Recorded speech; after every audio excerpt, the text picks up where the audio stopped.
E aí, tudo bem? Sou Alfredo Oliva, professor universitário, e hoje eu quero abordar um tema diferente. Eu quero falar um pouco sobre essa biografia de Renoir, um outro pintor da virada do século XIX para o século XX. Esses dias eu estava pensando, eu descobri que eu tenho uma trilogia de pintores preferidos. É óbvio, começa com Van Gogh, que viveu aí na segunda metade do século XIX, de 1853 a 1890. O segundo da trilogia é Claude Monet, que viveu muito próximo aí, né? Nasceu um pouquinho antes do Van Gogh, nasceu em 1840 e viveu bem mais que o Van Gogh, morreu em 1926. E por fim, esse aqui, Pierre-Auguste Renoir, viveu entre 1841 e 1919. E a autora Barbara White produziu essa biografia muito legal. Ela é uma professora de História da Arte e fez uma pesquisa documental extremamente minuciosa e faz jus ao subtítulo da obra, né? Renoir, uma biografia íntima. De fato, ela explora bastante a correspondência do Renoir, a que ele enviou e a que recebeu, entrevistou descendentes do Renoir e conseguiu de fato extrair muitos dados da vida íntima de Renoir. E isso é muito interessante. Eu vou naturalmente, né, o livro é muito rico, tem muita informação, precisa ser lido, é um livro também ilustrado, com várias imagens. A pintura do Renoir é muito bonita, é muito interessante. Então eu vou explorar algumas das particularidades de Renoir que aparecem neste livro. A primeira coisa é que, me parece que isso é facilmente perceptível, né? O Renoir é o pintor da alegria. Eu não sei se você sabe, mas o Renoir passou por muitas dificuldades, especialmente a partir da maturidade, quando ele passou a ter um problema de atrofia nas mãos. Na fase inicial da vida,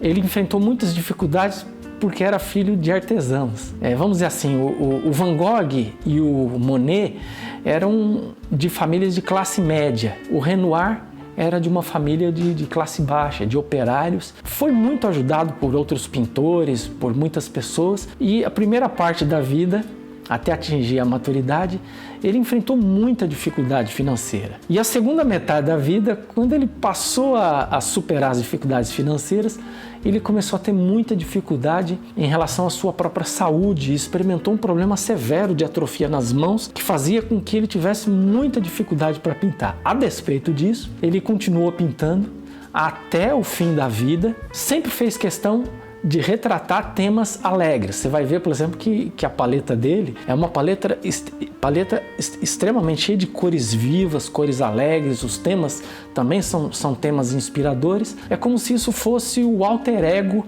do Renoir. Ele, enfrentando uma vida de sofrimento, ele pintava temas alegres e parece que através da pintura ele conseguia dar vida àquilo que ele já como pessoa não estava mais conseguindo viver. Então, o pintor da alegria. Outra coisa muito legal, e isso eu descobri nesse livro, é que ele começou a fazer sucesso no ano de 1890. Por que eu estou ressaltando isso? Porque 1890 é o ano em que Vincent van Gogh morreu, e morreu sem conhecer fama e sem conseguir ganhar dinheiro com as suas pinturas. É muito interessante porque o Van Gogh vendeu o primeiro e único quadro na sua vida no ano de 1890 e começou a receber resenhas elogiosas a partir de 1890, meses antes dele morrer. Então, lendo o livro do Renoir, a biografia do Renoir, sabendo que ele é um contemporâneo um pouquinho mais velho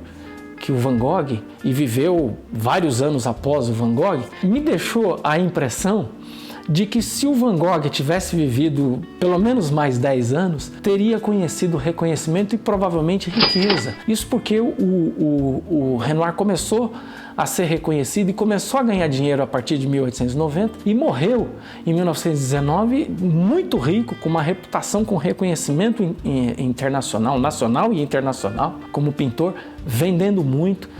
Os quadros dele ficaram muito caríssimos. Isso aconteceu enquanto ele estava vivo. Então, isso me chamou bastante atenção, porque eu também sou um admirador de Van Gogh e todos nós conhecemos o enredo da vida do Van Gogh de ter pintado muito, mas de ter morrido sem conhecer fama e sem conseguir ganhar algum dinheiro para sobreviver. Diferentemente, o Renoir, que viveu mais, conseguiu construir uma grande reputação como pintor e conseguiu muito reconhecimento financeiro, de modo que conseguiu manter um excelente padrão de vida. Aliás, foi o padrão de vida dele, graças à pintura, que ajudou muito o Renoir em função das limitações físicas. Ele começou a ter paralisias por todo o corpo. Quanto mais perto da vida, mais grave ficam as suas paralisias. Naturalmente que o mais perceptível era a atrofia nas mãos, de modo que em algumas fotos ele aparece com as mãos totalmente atrofiadas e os pincéis são atrelados literalmente ao seu pulso,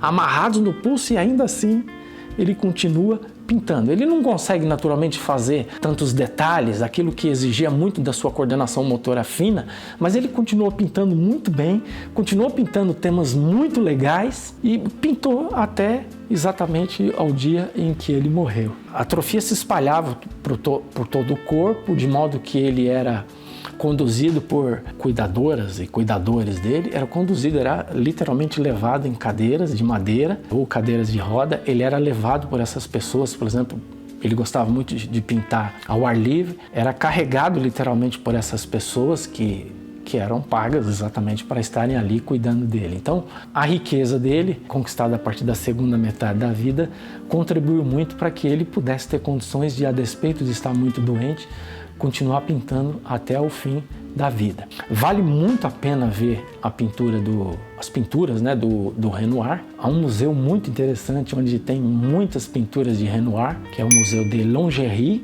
que é um museu que fica muito próximo do Louvre, e é nesse museu que estão também as pinturas famosas, aqueles painéis enormes do Claude Monet. Então, se algum dia você estiver visitando Paris e tiver oportunidade, é um museu pequeno, é um sobrado, um lugar lindo, mas pequeno, 2, 3 horas você consegue olhar com bastante atenção tudo que está ali e você vai dar um mergulho na obra de Pierre-Auguste Renoir, esse pintor muito interessante, com essa história de vida extremamente instigante. Tá bom? Um abraço e até o próximo vídeo.